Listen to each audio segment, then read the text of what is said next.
ಈ ದಿನ ನಾವು ಹರಿಹರ ತಾಲೂಕಿನ ಬೆಳ್ಳುಳ್ಳಿ ಗ್ರಾಮದ ಸಮೀಪದಲ್ಲಿರುವ ಹನಗವಾಡಿ ಗ್ರಾಮಕ್ಕೆ ಬಂದಿದ್ದು.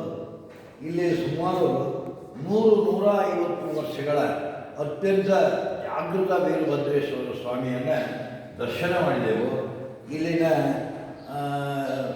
ವಾಸಿಗರು, ಇಲ್ಲಿನ ಹನಗವಾಡಿ ವಾಸಿಗರು ಹೇಳುವ ಪ್ರಕಾರ, ಇಲ್ಲಿ ನಮ್ಮ ಪಕ್ಕ ನಿಂತ, ನನ್ನ ಹೆಂಡತಿಯ ಪಕ್ಕ ನಿಂತವರು ಶ್ರೀಮತಿ ರೇಖಾ ಅಂತ, ಅವರು ಹೇಳುವ ಪ್ರಕಾರ ಅವರ ಅಜ್ಜಿಯ ಕಾಲದಿಂದಲೂ ಈ ಒಂದು ವೀರಭದ್ರೇಶ್ವರ ದೇವಸ್ಥಾನ ಹುತ್ತಿನ ರೂಪದಲ್ಲಿತ್ತು.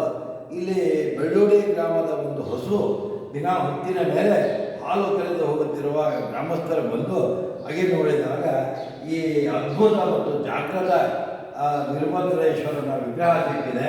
ಇದು ಕಳೆದ ವಿಗ್ರಹ ಅಲ್ಲ, ಉದ್ಭವ ಮೂರ್ತಿ. ಇದು ಅತ್ಯಂತ ಜಾಗೃತ ಮೂರ್ತಿ. ಇಲ್ಲಿ ನಾವು ಏನೇ ಬೇಡಿಕೊಂಡರೂ ನಮ್ಮ ಬೇಡಿಕೆಗಳು ಪೂರೈಸುತ್ತವೆ.